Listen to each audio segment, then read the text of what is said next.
पढ़ रहे हैं हम लोग यहाँ पे पढ़ रहे हैं determination of molecular weight. Molecular weight को एम आर से रिप्रेजेंट करते हैं of peptide and polypeptide. Peptide और पॉलीपेप्टाइड का मॉलिक्यूलर वेट डिटरमाइन कैसे करते हैं उसे समझने की कोशिश कर रहे हैं। हमने लिखा कि molecular weight represented by M R, already मैंने यहाँ पे लिख दिया है। इसी को रिलेटिव मॉलिक्यूलर वेट भी कह सकते हैं या मॉलिक्यूलर मास भी कह सकते हैं। Average molecular weight of amino acid is equal to 128 dalton, यानी एवरेज, अभी मैंने आपको एग्जांपल दिया कि सारे बच्चे 60 से 70 के बीच में हैं, तो एवरेज हम 65 मान सकते हैं। तो बीएससी फर्स्ट ईयर के या एमएससी फर्स्ट ईयर के सारे बच्चों का परसेंटेज एवरेज अगर मैं कहूँ तो 65% कह सकता हूँ। उसी तरीके से average molecular weight of amino acid 128 dalton होता है average. But in peptide and polypeptide, peptide या पॉलीपेप्टाइड में वाटर मॉलिक्यूल रिमूव हो जाता है, वाटर मॉलिक्यूल रिमूव हो जाता है जिसका मॉलिक्यूलर वेट 18 डेल्टन होता है। समझ आ रही बात? जब एक अमाइनो एसिड दूसरी अमाइनो एसिड से जुड़े तो एक वाटर मॉलिक्यूल माइनस होता है, तब पेप्टाइड बॉन्ड बनता है। समझ आ रही बात? By removal of H2O molecule. तो अगर इसका मैं 128 मान रहा हूं, समझ आ रही बात? तो जब पानी निकल गया बेटा, तो पानी निकलने के बाद 128 माइनस 18 करेंगे, क्योंकि H2O का मॉलिक्यूलर वेट 18 होता है। तो 18 मॉलिक्यूलर वेट का मॉलिक्यूल या वाटर निकल गया, इसका मतलब क्या कर देंगे, इन पेप्टाइड या polypeptide water molecule having molecular weight 18 dalton removed. So इसलिए एवरेज मॉलिक्यूलर ऑफ या molecular weight of amino acid residue is equal to 128 minus 18। हमने यहाँ लिख दिया अमाइनो एसिड रेसिड्यू। अगर कहीं लिखा हो सिर्फ अमाइनो एसिड, तो अमाइनो एसिड का मतलब अमाइनो एसिड इंडिपेंडेंट हो सकती है, लेकिन अगर अमाइनो एसिड रेसिड्यू लिख दिया गया तो ऑलरेडी आप समझ जाइए वो अमाइनो एसिड किसी दूसरी अमाइनो एसिड से ऑलरेडी बॉन्ड बना चुकी है, क्योंकि बॉन्ड बनाने के बाद हम क्या बोलते हैं, अमाइनो एसिड रेसिड्यू बोलते हैं, और ये भी अमाइनो एसिड रेसिड्यू।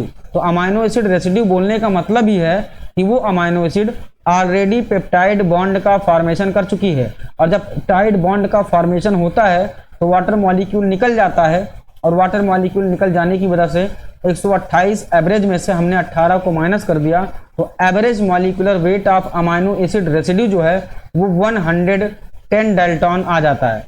समझ आ रही बात? 110 डेल्टन आ जाता है। अगर हम बात करें 1 किलो डेल्टन बराबर 1 किलो डेल्टन बराबर कितना डेल्टन होता है, तो 1000 डेल्टन होता है, 1000 डेल्टन होता है। जैसे 1 किलोग्राम बराबर 1000 ग्राम होता है, उसी तरीके से 1 किलो डेल्टन बराबर 1000 डेल्टन होता है। समझ आ रही बात? तो मैं आपको क्वेश्चन सॉल्व करवाने की कोशिश करता हूं जहां से आपके कॉन्सेप्ट क्लियर हो जाएंगे।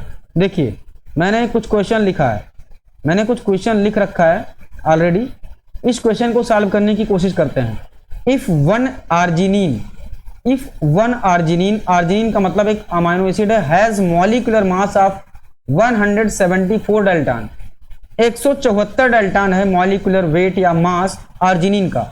यानी एक मॉलिक्यूलर, मैं लिखता चलूं सॉल्व करने के लिए, मॉलिक्यूलर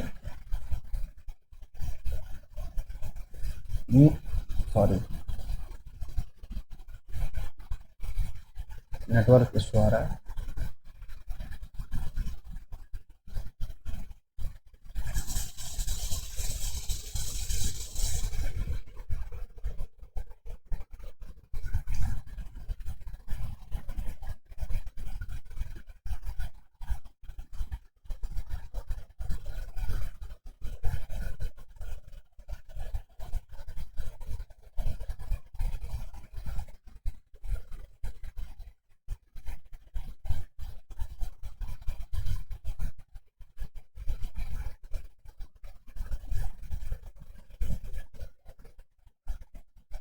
देखिए,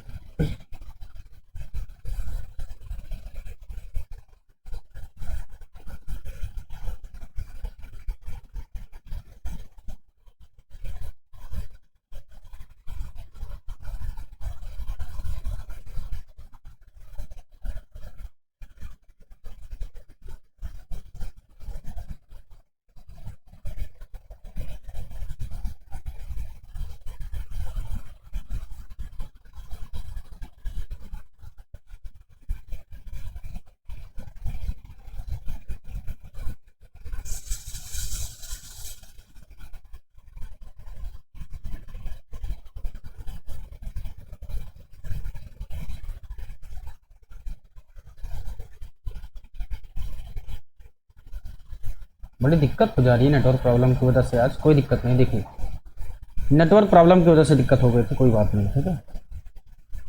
ये कोई शायद बंद कर दिया था, इसकी वजह से प्रॉब्लम हो गई थोड़ी सी नेटवर्क की, ठीक है। देखिए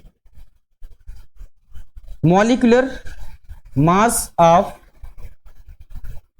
1 arginine, molecular mass of 1 arginine is equal to क्या हो जाएगा 174 डाल्टन लिखा हुआ है। If 1 arginine has molecular mass of 174 dalton, then what would be the molecular mass of a circular polymer of 38 arginine. यानी 38 आर्जिनिन सर्कुलर हैं, तो molecular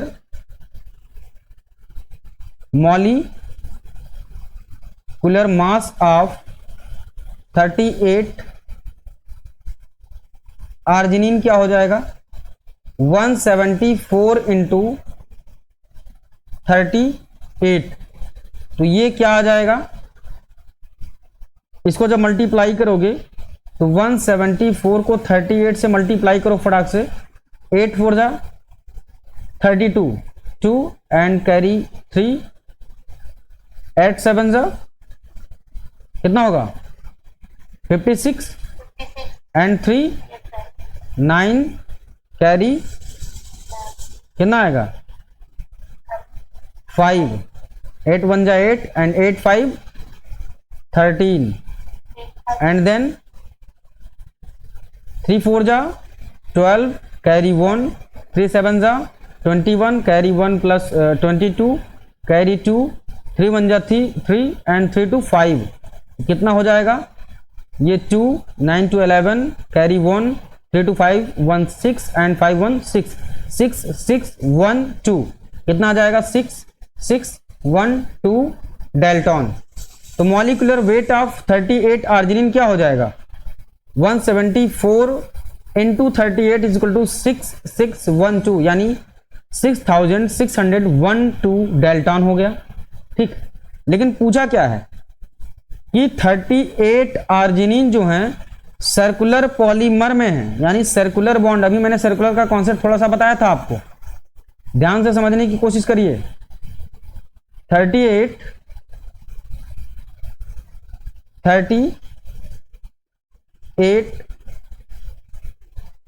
arginine form 38 peptide bond in circular polymer. तो circular polymer में 38 arginine जो हैं 38 bond बनाएंगी। जैसे मैंने एग्जांपल दिया था, जैसे 5 है तो 5 अमाइनो एसिड आपस में जुड़ेंगी सर्कुलर रूप में, तो क्या हो जाएगा ये देखो 1 2 3 4 5, तो जितनी अमाइनो एसिड होंगी उतना ही बॉन्ड बनेगा सर्कुलर में। और अगर लीनियर है तो लीनियर में n-1 वही उतना आएगा पेप्टाइड बॉन्ड का नंबर। पेप्टाइड बॉन्ड बराबर नंबर ऑफ अमाइनो एसिड -1, लेकिन सर्कुलर में है तो जितनी अमाइनो एसिड उतना बॉन्ड बनेगा। समझ आ रही बात। तो 38 एक अमाइनो एसिड दूसरी अमाइनो एसिड से जुड़ती है तो 18 मॉलिक्यूल निकल जाता है। 18 क्यों, molecular weight of H2O is 18। समझ आ रही बात, H2O 18 है तो टोटल 5 बॉन्ड बना। इसी तरीके से 38 आर्जिनिन में जब इसी तरीके से सर्कुलर जुड़ी होगी तो क्या हो जाएगा 38 इंटू 18 क्या आ जाएगा 38 इंटू 18 मल्टीप्लाई करोगे क्या आएगा बेटा, क्या आ जाएगा कर लो भाई। 38 इंटू 18 लगभग 684 ठीक। अब क्या करेंगे, ये तो नॉर्मल आर्जिनिन की वैल्यू आई थी, आर्जिनिन की 38 आर्जिनिन का मॉलिक्यूलर वेट ये होगा। लेकिन जब वो जुड़ी होगी तो जब एक आर्जिनिन दूसरे से जुड़ी होगी तो 18 मॉलिक्यूल तो रिमूव भी हुआ होगा वाटर के रूप में, तो टोटल 38 मॉलिक्यूल जुड़े हैं तो टोटल 18 वाटर मॉलिक्यूल निकले होंगे। तो 38 इंटू 18 इज इक्वल टू 684। अब क्या करेंगे, circular circular polymer of 38 arginine का मॉलिक्यूलर वेट जब निकालेंगे तो क्या हो जाएगा, ऑलरेडी मैं यहाँ पे डायरेक्टली लिख दे रहा हूँ। तो टोटल वेट क्या है, मॉलिक्यूलर वेट 6612 है, और कितना निकल गया, वाटर मॉलिक्यूल 684।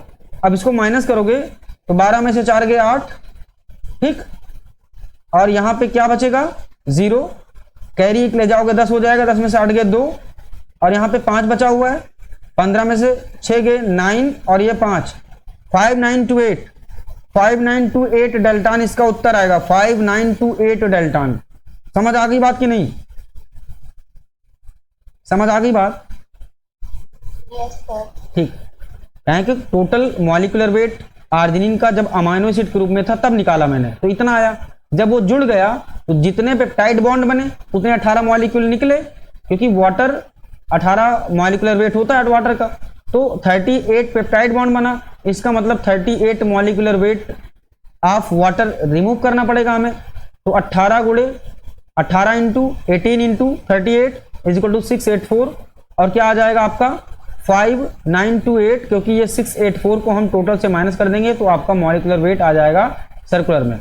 अगला क्वेश्चन आप स्क्रीनशॉट ले लीजिए, चाहे लिख लीजिए, आप सॉल्व करके कल मुझे बताएंगे दिस क्वेश्चन।